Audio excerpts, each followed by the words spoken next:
राजस्थान में चुनाव से पहले अशोक गहलोत सरकार कह रही है कि उनकी वापसी होगी क्योंकि उनके पास गारंटी हैं कई योजनाओं की।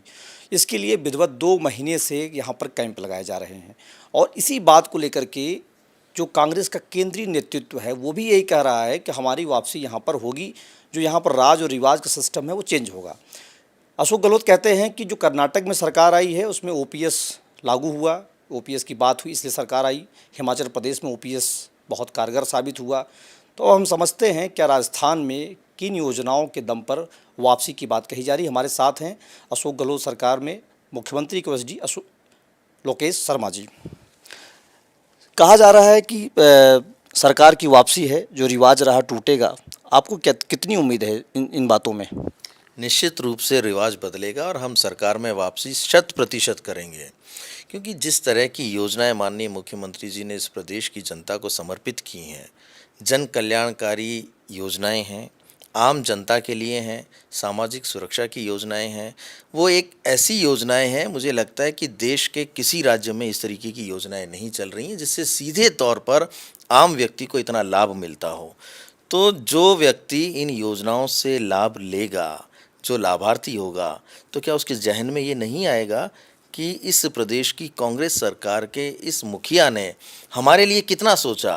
आज हम बिल्कुल निश्चिंत होकर अपने स्वास्थ्य की, अपनी चिकित्सा की जो जिम्मेदारियां हैं उनको लेकर निश्फिक्र हैं कि चिकित्सा, स्वास्थ्य सेवाएं और साथ ही एजुकेशन, दो एक ऐसे सेक्टर होते हैं, दो ऐसे क्षेत्र होते हैं जिन्हें लेकर व्यक्ति जीवन भर परेशान रहता है।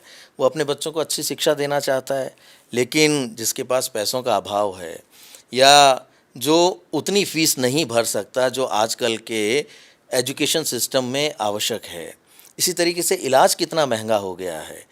आप देखिए, छोटे से छोटे इलाज में अगर अच्छे हॉस्पिटल में हम चले जाएं तो 20-25 हज़ार का बिल तो बहुत मामूली होता है। दोनों ही ऐसे क्षेत्रों में, चिकित्सा और जो एजुकेशन, दोनों को पूरी तरीके से निःशुल्क कर दिया। आम आदमी को इतना बड़ा लाभ देने वाली एकमात्र सरकार है राजस्थान की अशोक गहलोत की कांग्रेस सरकार। तो हम यकीन के साथ कह सकते हैं कि जो व्यक्ति अपने परिजन या स्वयं के इलाज के लिए किसी प्राइवेट हॉस्पिटल में जाता है और चिरंजीवी योजना के तहत उसका इलाज पूरी तरह से मुफ्त होता है, क्या कभी वो भूल पाएगा? तो इन योजनाओं के दम पर हम आश्वस्त हैं कि इन योजनाओं का लाभ लेने वाला व्यक्ति एक बार ज़रूर सोचेगा जब वो मतदान करेगा कि मुझे यही सरकार चाहिए। और आपको एक बात और बताना चाहता हूँ कि ये पहला अवसर है, 4.5 वर्ष बीत जाने के बाद भी सरकार के खिलाफ जनता में कोई आक्रोश का माहौल नहीं है। पहली बार मैं देख रहा हूँ कि 4.5 साल निकल गए, लेकिन जनता का रुख सरकार के प्रति और मुख्यमंत्री जी के प्रति बहुत सकारात्मक है। तो ये हमारे लिए एक पॉजिटिव साइन है जिसको हम उपयोग में लेना चाहते हैं। ये जो मूवमेंट अभी बना है इसको हम आगे तक लेकर चलेंगे, कंटिन्यू लेके चलेंगे। हम प्रदेश के हर हिस्से में पहुंचेंगे। हम तमाम युवाओं के साथ, कांग्रेस के कार्यकर्ताओं के साथ प्रदेश के हर उस व्यक्ति को इन योजनाओं की जानकारी देने का प्रयास करेंगे जो इस प्रदेश के मुखिया ने आम जनता के लिए लागू की हुई हैं।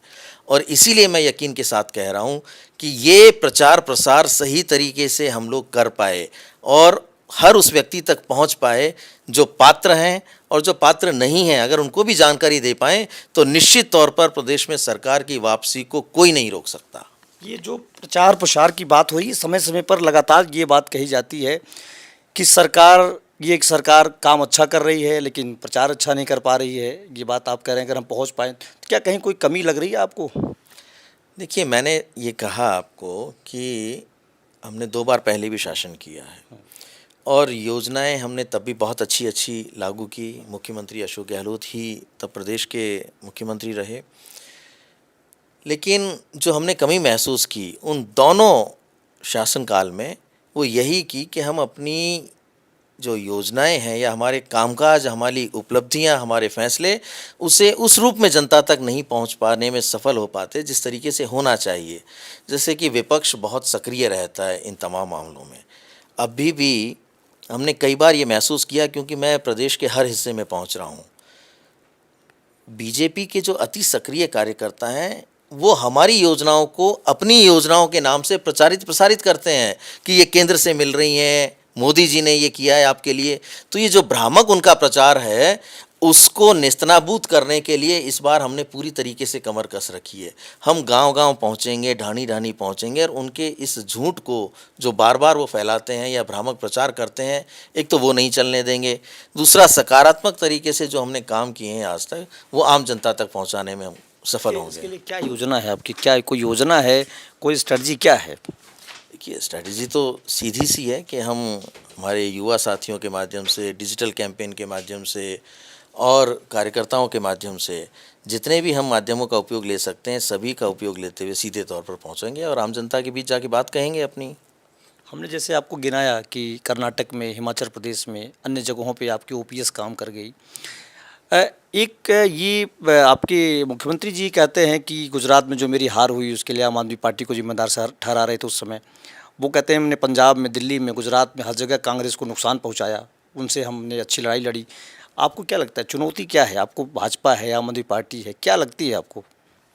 देखिए, राजस्थान में मुझे नहीं लगता कि किसी तीसरी पार्टी का कोई और भविष्य भी है। यहाँ अगर सीधे तौर पर जो मुकाबला होना है वो तो भारतीय जनता पार्टी के साथ ही होना है।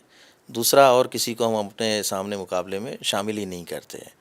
लेकिन इस बार हम आश्वस्त हैं कि भारतीय जनता पार्टी भी हमारे सामने टिकेगी नहीं। हमने जो आज तक काम किए हैं उन कामों की बदौलत। एक जो 2-3 सालों में जो राजस्थान लगातार चर्चा में रहा, राजस्थान के बाहर जो बैठे दोस्त होते हैं मेरे, वो पूछते हैं कि लोकेश शर्मा जी लगातार बीच-बीच में समय-समय पे आते रहते हैं, दिल्ली की मीडिया में, यहाँ की मीडिया में। आपके ट्वीट कई बार बड़े वायरल हो जाते हैं। आपने भी एक ट्वीट किया था कि यशोद जी को पूछने की क्या ज़रूरत है, मैंने पहले ही कह दिया था। उस दिन में बड़ा चर्चा में थे आप। क्या मसला है? अभी क्या अपडेट है उस पूरे कहानी का? देखिए, ये मुझे लगता है कि जो भी व्यक्ति राजनीति से जुड़ा हुआ है, सबको ये पता है कि इस प्रदेश में एक बार पॉलिटिकल क्राइसिस हुआ और उस पॉलिटिकल क्राइसिस के दौरान एक ऑडियो क्लिप वायरल हुआ, जिस ऑडियो में जो आवाज़ें थी उस वार्तालाप में कहीं ना कहीं इस चुनी हुई सरकार को गिराने की साजिश रची जा रही थी। पैसों के लेन देन की बात की जा रही थी, खरीद फरोख्त की बात की जा रही थी। तो वो जब ऑडियो आम जनता के सामने आया मीडिया के माध्यम से, तो उन लोगों के मंसूबों पे पानी फिर गया। जो सरकार गिराना चाहते थे वो एक्सपोज हो गए, सबके सामने आ गए। तो उस घटनाक्रम के बाद, क्योंकि वो जो ऑडियो क्लिप्स थे वो मैंने मीडिया को भेजे थे, लेकिन मेरे ऊपर आरोप ये लगाया गया कि उनको रिकॉर्ड मैंने किया है, उनको टेप मैंने किया है। जो एफआईआर गजेंद्र सिंह शेखावत जी ने मेरे ऊपर करवाई, उसमें यही मेंशन किया कि फ़ोन टेप किया गया और उसको इल्लीगल तरीके से टेप करने के बाद वायरल किया गया। तो मैं तो खुद उनसे ये पूछना चाहता हूँ कि जब आपने ये स्वीकार कर लिया एफआईआर के माध्यम से कि उन ऑडियो क्लिप्स में आप ही की आवाज़ थी, तो इस प्रदेश की एसीबी ने जो बार बार उनसे वॉइस सैंपल की मांग की, उसकी अब कोई आवश्यकता नहीं रह जाती। उस एफआईआर को ही आधार मानकर उस पे जांच आगे बढ़ाई जानी चाहिए और उस पे जो भी एक्शन लेना चाहते हैं, जो भी उनका पेंडिंग है उसमें आगे बढ़ने के लिए, उसको किया जाना चाहिए। तो मैं कई बार इस बात को कह चुका हूँ कि अब उस एफआईआर को ही बेस बना के उसको एज ए एविडेंस काम में लें, जिसमें उन्होंने स्वयं ने स्वीकार किया कि उस साजिश में जो सरकार गिराने की थी उसमें वो शामिल थे। उस ऑडियो क्लिप में उनकी आवाज़ थी। ये तो आपने साफ-साफ बता दिया। इस मसले को हम लोगों ने कई बार देखा भी। अब एक आपसे पर्सनल सवाल करते हैं। अब बीकानेर, चर्चा है कि इसमें बीकानेर से आप चुनाव लड़ सकते हैं विधानसभा का। क्या कनेक्शन है आपके बीकानेर से? कि बीकानेर में पिछले 20 वर्षों से लगातार आता जाता रहा हूँ। वहाँ मेरे बहुत सारे लोग बहुत पुराने परिचित हैं, कुछ रिलेटिव्स भी वहाँ हैं। तो वहाँ आना जाना तो मेरा हमेशा से लगा रहा है। और जहाँ तक बात रही चुनाव लड़ने की, तो मैंने पहले भी कहा है कि मैं एक राजनीतिक व्यक्ति हूँ और हर राजनीतिक व्यक्ति की ये मंशा होती है कि वो जनप्रतिनिधि के रूप में उसको सेवा करने का अवसर प्राप्त हो और वो विधानसभा में भी बैठने का सपना रखता है। तो मेरा भी है और मैं इस बात से इनकार नहीं करूँगा कि मैं चुनाव नहीं लड़ना चाहता। मैं चुनाव लड़ना चाहता हूँ, लेकिन कहाँ से लड़ूँगा, कैसे लड़ूँगा, ये वक्त बताएगा। हालांकि बीकानेर से मेरा लगाव बहुत ज़्यादा हो गया है। पिछले 3-4 महीनों में मेरा काफ़ी आना जाना हुआ है। वहाँ के लोग मुझे भा गए हैं, उन लोगों का स्नेह, उन लोगों का प्यार मुझे बार बार वहाँ खींचता है। मैं वहाँ चला जाता हूँ, वहाँ की गलियों में घूमता हूँ, वहाँ के लोगों से मिलता हूँ, बहुत अपनापन मुझे महसूस होता है। तो अब जिसको जो कयास लगाने हैं वो लगाता रहे। तो क्या वहाँ के लोग कह रहे हैं कि आपको आना चाहिए? वहाँ के लोग मुझे कई बार कह चुके हैं, मैं इस बात से इनकार नहीं करूँगा। वहाँ के तमाम तरह के लोग, सिर्फ युवा ही नहीं, वहाँ के बुज़ुर्ग, वहाँ के और जो महिलाएं हैं, वहाँ के व्यापारी हैं, या वहाँ के जिन जिन लोगों से मैं मिला हूँ, बहुत सारे लोगों ने मुझे ये कहा है कि आप यहाँ आ जाइए और आप हमारे साथ हमारे प्रतिनिधि के रूप में आप आगे बढ़िए। तो वहाँ के लोग तो ये चाहते हैं कि मैं वहाँ पहुँचूँ। एक आखिरी सवाल करूंगा आपसे कि लगातार आंदोलन, प्रदर्शन आप देख ही रहे होंगे, आपको भी लगता होगा सरकार 5 महीने बाद चुनाव में जाना है। विधायक निवास के सामने बजाज नगर में वहाँ पर कुछ लोग इंटर डिस्कॉम वाले बैठे हुए हैं, मैं उनसे बहुत मिलता रहता हूँ। उनकी बहुत बड़ी पीड़ा है कि उनका ट्रांसफ़र नीति नहीं बन पाई है, जिससे वो परेशान है बेचारे, बहुत लंबी संख्या उनके पास है। क्या लगता है आपको कि कुछ अभी चीज़ें रह गई हैं, उन पे भी काम करना है, या उन बिजली आप कह रहे हैं कि 100 यूनिट फ्री दे रहे हैं, 200 यूनिट पर कुछ राहत भी मिलेगी। बिजली विभाग के ही लोग हैं, इंटरकॉम वाले बैठे हुए हैं, डिस्कॉम वाले वहाँ पर आंदोलन कर रहे हैं, लगभग 50 दिनों से बैठे हैं। तो क्या कहना है आपका उन पर?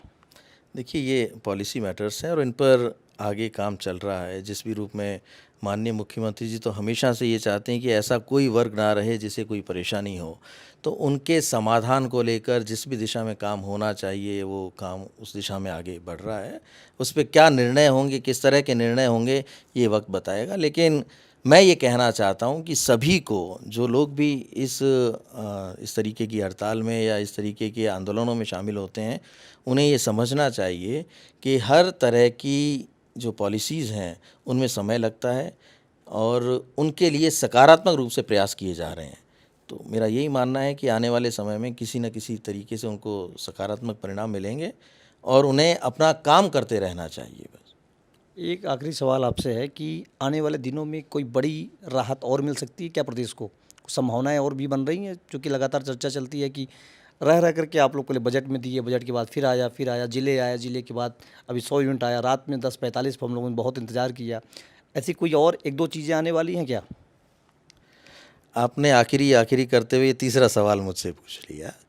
इसका जवाब मैं आपको देना चाहता हूँ कि ये हमारे जादूगर मुख्यमंत्री जी का पिटारा है। उस पिटारे से कब क्या निकल जाएगा, इसका तो हम कुछ भी नहीं बता सकते। कब किस तरह की राहत वो आम जनता के लिए लेके आ जाएं, ये कभी भी हो सकती हैं, किसी भी रूप में हो सकती हैं। लेकिन उनकी मंशा हमेशा से इस प्रदेश की आम जनता को सीधे तौर पर राहत देने की रही हैं। बड़े संवेदनशील तरीके से उनके निर्णय रहते हैं कि आम व्यक्ति सामाजिक सुरक्षा की योजनाओं तक कैसे पहुँचे, कैसे उनका लाभ ले पाए, कैसे उनको उपयोग में ले पाएँ। तो हो सकता है आने वाले समय में आपको और कोई बड़ी राहत मिल सके प्रदेशवासियों के लिए, पर ये पिटारा हमेशा कुछ न कुछ निकाल के लाता ही रहता है। तो ये थे हमारे साथ लोकेश शर्मा जी। इन्होंने बता दिया है कि सारी बातें बीकानेर से लेकर के सरकार की योजनाओं को लेकर के, हड़तालों पर इन्होंने तमाम सारे सवालों का जवाब दिया है और आने वाले दिनों में कुछ और राहत मिल सकती है, ऐसा इनका कहना है। और पिटारा है, अब आप लोग लगातार इस चीज़ को आप देख भी रहे हैं कि मुख्यमंत्री खुद कहते हैं कि मांगने वाले मांगते मांगते थक जाएंगे और हम देते देते नहीं थकेंगे। एबीपी लाइव के लिए संतोष कुमार पांडे, जयपुर।